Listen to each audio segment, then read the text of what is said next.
My mom said over the phone, "You're not in this family anymore. Stay gone." I said, "Okay." Then I pulled my name from the home equity loan, locked the backup account, and cut the property tax payments. At 7 o'clock a.m., my dad called me, breathless. "Why is the county threatening foreclosure?" I just ignored him. Then at 9 o'clock a.m., he came with, "I never thought I'd hear those words come out of my mother's mouth. It was so casual." The call lasted under 15 seconds, but that moment split something inside me that I knew wasn't going to get put back together. I didn't expect that from her, especially knowing my dad would support her no matter what. That's the thing that really burned. He never challenged her. Even when she went too far, even when she was clearly being cruel, he'd just sit there in the background and nod. Sometimes I wondered if he even had his own thoughts anymore. I'd always known they treated me differently than my sister Lana, but now it wasn't subtle anymore. It was official. I was cut off. Except they forgot one thing. They weren't the only ones who could cut. That night, I sat at my laptop and made a checklist. Not emotional, just practical. I'd been carrying them financially for years, but it had become so routine I barely thought about it. Their name was on the house, but it was my paycheck keeping the lights on. First thing I did was pull my name from the home equity loan. I called the bank, got the paperwork moving, and by the time I logged off, my liability was zero. Then I locked the backup account. It was something I'd set up after Dad's medical scare 2 years ago. They were supposed to use it for emergencies. I don't know what counted as an emergency in their heads, but there were Uber Eats charges in there. Finally, I went into the county tax portal and canceled the property tax auto pay. They wouldn't notice until the first warning letter came, but that wasn't my problem anymore. I went to bed without a second thought. At 7 a.m., my phone started ringing. I let it buzz until voicemail picked up. It was, "Dad, why is the county threatening foreclosure? What did you do? You can't just..." Deleted the message. I made coffee, opened my laptop, and started my workday like it was any other Wednesday. At 9 o'clock a.m., someone knocked on my door hard. I looked through the peephole and nearly laughed. My dad was standing there looking irritated and confused, like someone had just told him the sky wasn't blue. And standing next to him, of all people, was Rachel, my ex. We hadn't spoken in 8 months. She moved out without drama. We weren't a disaster. Just didn't work out. So seeing her here next to my dad with that same old worried expression on her face, I opened the door but didn't say anything. Dad started talking immediately, going off about how everything was being blown out of proportion, how Mom just said things in the heat of the moment. Rachel stood there quietly like she'd been coached. I looked at her. "What are you doing here?" She blinked like she didn't expect me to ask so directly, said something about how she still cared, how she just wanted to make sure I was okay. She tried to sound neutral, but I wasn't buying it. I stared at both of them for a second, then something clicked. He brought her to sway me. He thought if Rachel, my soft spot, showed up at my door, I'd cave. I'd fall back into the role, the helpful daughter, the reliable one, the one they could bleed dry and blame when things didn't go their way. I didn't say another word. I stepped aside, pointed out the hallway, and told them to leave. Rachel looked like she wanted to explain herself, but she didn't. My dad looked like he was ready to argue, but he didn't either. They left, and I locked the door. I'd been patient with them my whole life, tolerated things that most people wouldn't. I thought if I was just good enough, just helpful enough, they'd finally treat me with some respect. But now I was done playing the good daughter. And this was just the beginning. The first 2 days after they came to my door were dead silent. No texts, no calls, nothing. It felt like the quiet right before a bad storm. I've seen them play this game before, ignore the problem until they can't anymore, then come crawling back like they were the victims. Sure enough, day 3, the text from Mom arrived. Just one line. "You need to grow up and stop acting like a child." I didn't reply. I stared at it for a second, then deleted it. An hour later came another one. "Your behavior is hurting this family." It would have been almost funny if it wasn't so familiar. That was always the script. It didn't matter what they did. I was the one tearing the family apart if I didn't just swallow it and keep the peace. Later that night, Dad tried calling again. No voicemail this time. Just a missed call notification. Then another. Then another. I muted the number. The next morning, I got a security alert from the bank. Attempted access to the backup account. They were trying to move money out, not even bothering to ask, just straight to pulling. They didn't know I'd already locked it down and removed their authorization. I sat back in my chair and laughed once, quiet, bitter. They still thought they had reach. I logged in again, and this time I didn't just lock the account. I closed it, emptied the whole thing into my primary. That money was mine anyway. I'd put it there for them. For when Dad's health was uncertain and Mom was between jobs, not so they could quietly drain it behind my back. I didn't even bother telling them. Let them find out the hard way. That evening around 10 and twalk, I got a message from Lana. Just seeing her name light up my phone was enough to make my stomach twist. We got along mostly because I never called her out for anything. She always knew how to stay neutral, safe, silent. Her text said, "Hey, just wanted to see how you're doing. Everything okay with Mom and Dad?" I didn't answer right away. A few minutes later, another one came in. I talked to Dad. He said things got tense between you all. I don't want to pry, but maybe I can help. That was when it clicked. They were out of options. They were losing their grip, and now they were sending Lana to smooth things over. The peacekeeper, the one who never picked a side, until now. I called her. She answered quickly, like she'd been waiting by the phone. She asked how I was, said she was just concerned. I asked her one thing. "Did Dad tell you to call me?" There was a long silence. "Yeah," she said eventually. "He's freaking out about the house. I guess the county sent something. He said you took your name off the loan, that you're not helping anymore." I didn't respond. She kept talking. "He's really stressed, Selena. Mom's not handling it well either. Maybe if you just—" I cut her off. "Are you asking me to fix it again?" Another pause. "No, I'm just saying maybe this isn't worth all the drama. I mean, you know how they are." Yeah, I did. That was the problem. I reminded her gently that she still owed me 1-800. She went quiet again. I told her I wasn't trying to pull her into anything, but I wasn't going back to the way things were. Not again. She finally said it. "I can't afford to upset you right now. I'm staying out of it." That was the smartest thing she could have said, for both of us. After we hung up, I sat there in the dark, thinking about all the years I bent over backward to make sure they were okay. How I worked overtime just to cover their mortgage shortfall one winter. How I canceled a trip with friends to send them money when the car broke down. How I never once asked for a thank you. And now, the first time I said no, I was disowned. Fine. Let them see what life looks like without me playing safety net. Let the late notices pile up. Let the interest climb. I didn't burn the bridge. They blew it up and handed me the match. And I wasn't finished yet. By the end of the week, the panic was starting to seep through. The first real sign was the voicemail I got from Dad late Friday night. He was trying not to sound desperate, but you could hear it in the way his voice cracked halfway through. "We're just asking for a little help until things stabilize. You're still part of this family, Selena, whether you like it or not." That last part, "whether you like it or not," made me shake my head. It was always like that. They'd insult you, exile you, and then act like you were the one who misunderstood. There was never an apology. Just this weird expectation that I'd forget everything and fall back in line. I didn't respond. On Sunday morning, I took it another step further. The power bill and internet for their house had been set up under my name back when they were behind on payments. It was supposed to be temporary, just to help them get caught up. That was over a year ago.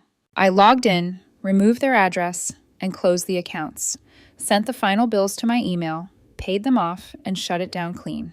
An hour later, I got a text from my mom. "Why isn't the Wi-Fi working?" I ignored it. Then another. "We lost power for 2 hours today. What's going on?" Still nothing from me. By the afternoon, I started getting calls from numbers I didn't recognize. I let them all go to voicemail, then checked them in a batch. One was a utilities rep. One was someone from their church, someone I hadn't heard from in years. The last one, though, was Rachel. I almost didn't listen to it, but curiosity won. She sounded nervous.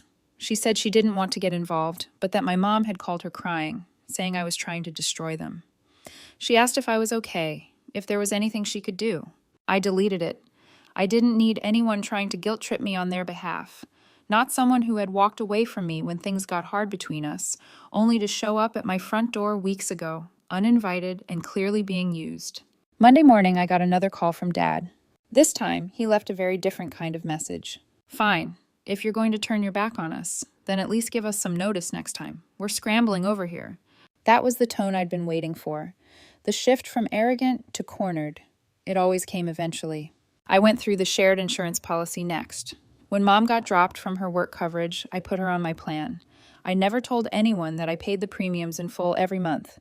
It was just easier than having the conversation. She hadn't even said thank you. Now she was off it. I got the confirmation email 2 days later. Her coverage would end by the 1st of the month. I didn't warn them. Let them figure it out.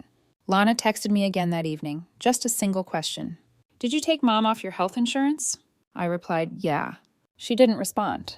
That silence meant she finally got it. This wasn't about revenge anymore. This was about boundaries.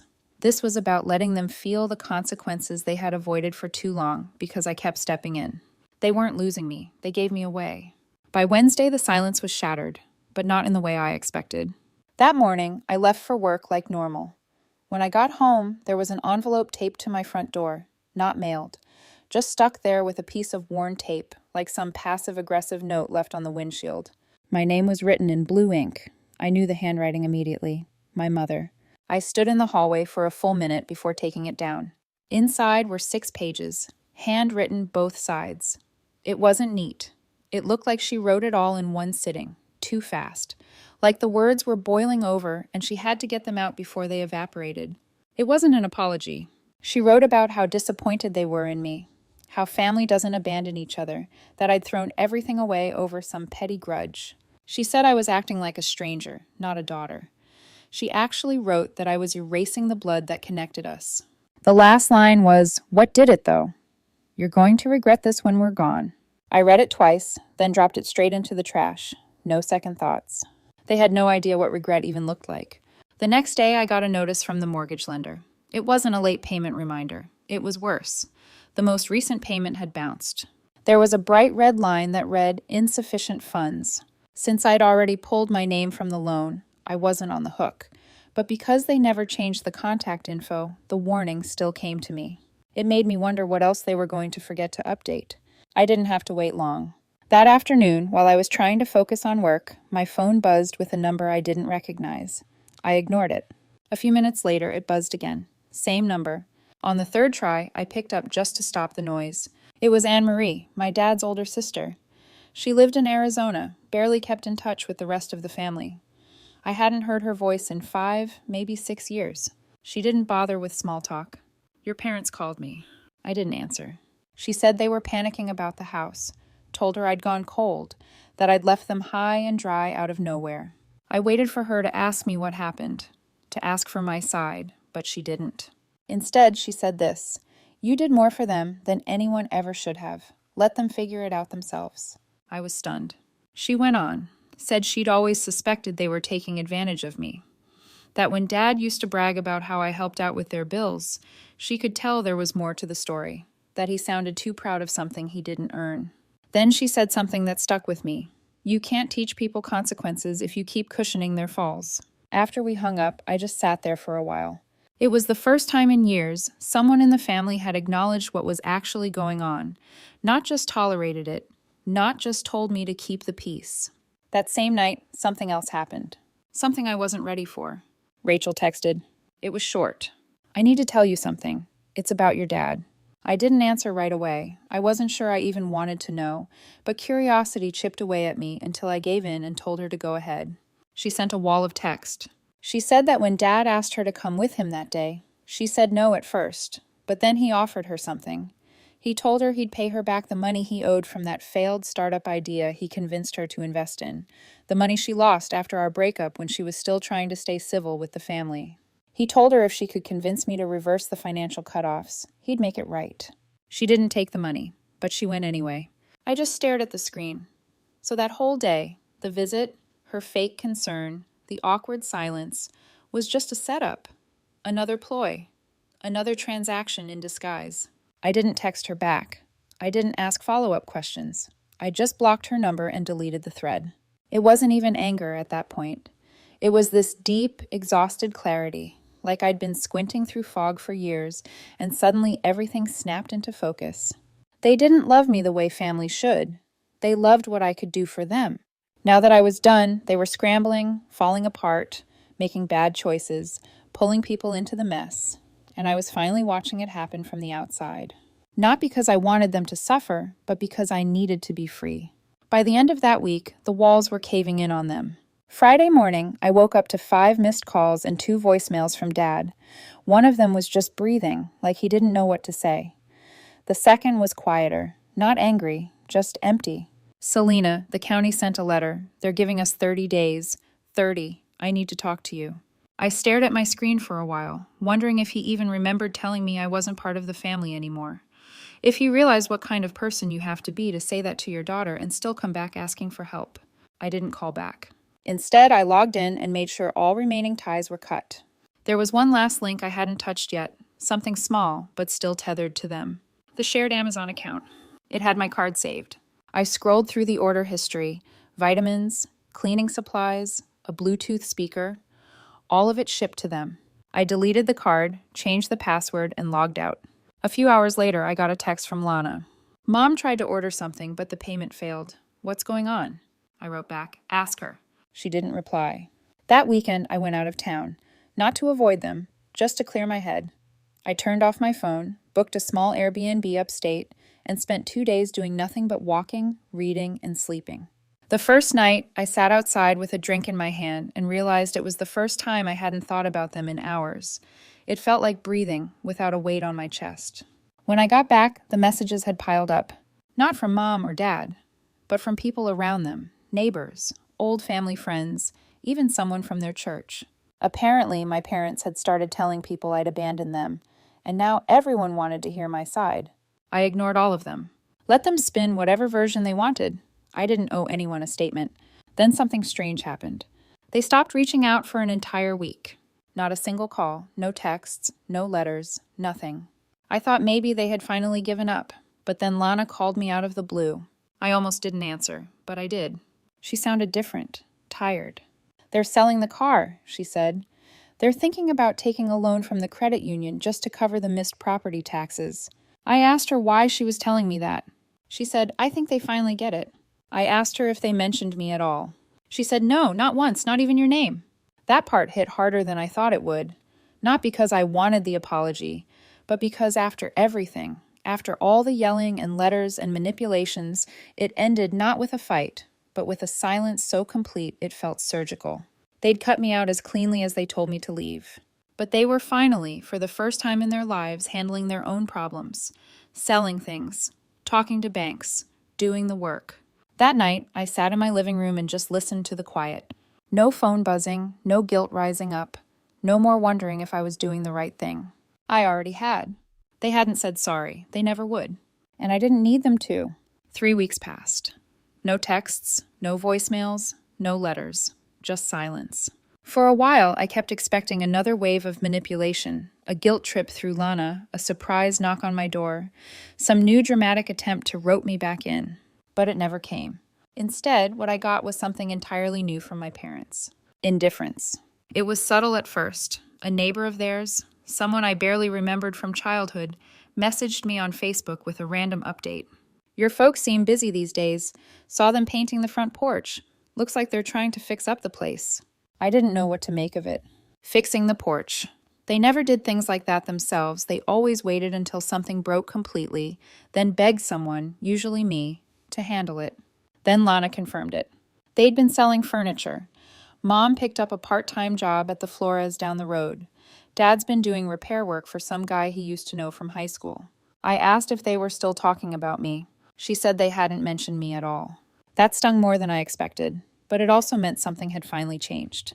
They'd stopped expecting me to rescue them, stopped spinning lies, stopped using other people to try to break through my boundaries. For the first time in my life, they were dealing with their own problems. And I wasn't part of the story anymore. One night, I drove past the old house just to see it. I didn't get out of the car, just sat at the corner with the headlights off and watched from across the street. The yard was cleaner. The gutters looked new. The porch had a fresh coat of paint. There was a for sale by owner sign in the grass, a small one, tucked low, quiet. They were letting go, and so was I. On the way back home, I stopped at a diner I used to go to in high school. I hadn't been there in years. Sat alone in a booth, ordered coffee, and stared at the Formica table, wondering how long I'd been trying to earn something from them that was never mine to begin with.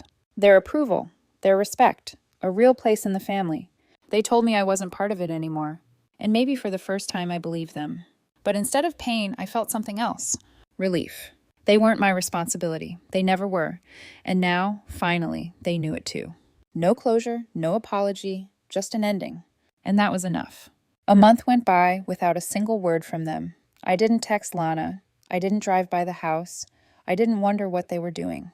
And that in itself was new. For the first time in my life, I wasn't orbiting them anymore. No guilt, no worry, no invisible leash tying me to their decisions. I was just living my life. Then, one Thursday evening, I got an email from the county clerk's office. I almost ignored it. Thought it was spam at first, but it had my full name in the subject line. I clicked it out of reflex. It was a deed transfer. The house was gone. I opened the attached document and read it 3 times.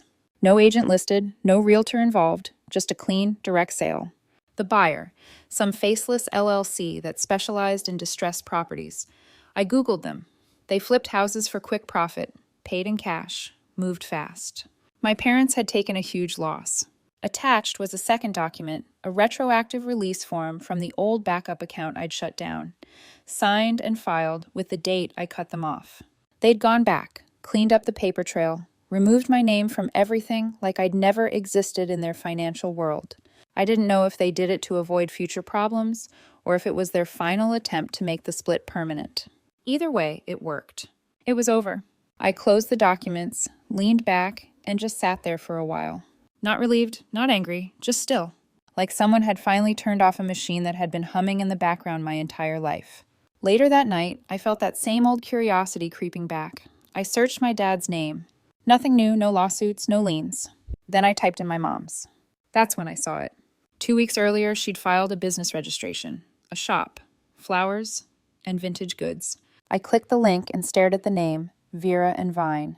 I hadn't heard Vera in years, her grandmother's name, a name she never used. It felt like something deeply hers, something she hadn't shared with anyone in a long time. The address was on the east side of town. That weekend, I drove over, just once, not to talk, not to confront, just to see. I parked across the street, windows up. She was inside talking to a customer. She looked calm. There were potted plants in the window, old books on a shelf, some kind of handmade soaps laid out in a wire basket. She was smiling. And somehow it didn't feel like a betrayal. It felt like watching someone I used to know from far away, like seeing an old teacher, or someone you once shared a life with in a different timeline. That night, I got a text from Lana. Just wanted to say thanks for not pulling me into it deeper. I'm finally catching up on what I owe you. You'll see it soon. Nothing about our parents, no updates, no guilt. 3 days later, I checked my account and saw it. 10,800s, transferred in full. She didn't say anything else. I didn't either. It wasn't about the money. It was about what it meant. Everyone had taken their piece of the fallout and moved on. No one said sorry. No one asked for a second chance. There was no reconciliation, no tearful reunion. Just a slow, clean drift. And that's exactly what I needed. After all these years, I wasn't the problem solver anymore. I wasn't the bank. I wasn't the background support for someone else's life. I was out, and I wasn't going back. Weeks passed.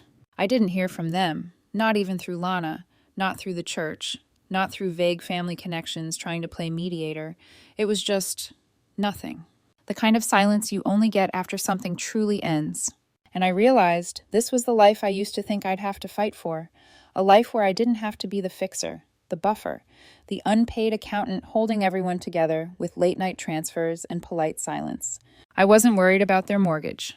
I wasn't fielding calls from utility companies. I wasn't checking my phone every hour, waiting for the next emotional ambush. Instead, I was living on my own schedule, cooking for myself, reading again, breathing differently, and maybe most surprising of all, I wasn't bitter. That shocked me, because for a long time I thought I would be. But I wasn't holding on to what they did anymore. I wasn't measuring my worth by how much I gave. I wasn't chasing their love in the form of usefulness. They had told me what I was to them, expendable, replaceable, a line on a bank statement, and I finally believed them. That belief set me free. I started reconnecting with people I'd pulled away from, not because I wanted to tell the story, but because I didn't need to hide it anymore. It had happened, and it was over. Sometimes people would ask, "Do you talk to your parents?" And I'd just say, "No, we're not close." And that was it. No explanation, no shame. There was a time when I thought I couldn't live without their approval. Now I was living better because of its absence. One evening, I ran into someone who used to be close with my mom, a neighbor from our old street. She didn't bring up the fallout, just said, "Your mom's shop is cute. She's been there a lot lately." I smiled, nodded, thanked her, and walked away. I didn't ask for more. I didn't need to know anything else. A few days later, I got a package, no return address. Inside was a vintage notebook, the kind I used to love as a teenager. Tucked inside was a single pressed flower, white camellia. In the language of flowers, it means, "My destiny is in your hands." There was no note, no name, but I knew it was from her. I held it for a long time. And then I put it on a shelf, beautiful, quiet, and untouched. It wasn't a door reopening. It wasn't an apology. It was just a gesture. And that was enough. Because now I wasn't waiting for healing to come from someone else. I wasn't asking for recognition from people who only valued what I could give. I had already done the work. I had already built the boundary. I had already walked away. And for the first time in my life, the only person I was responsible for was me.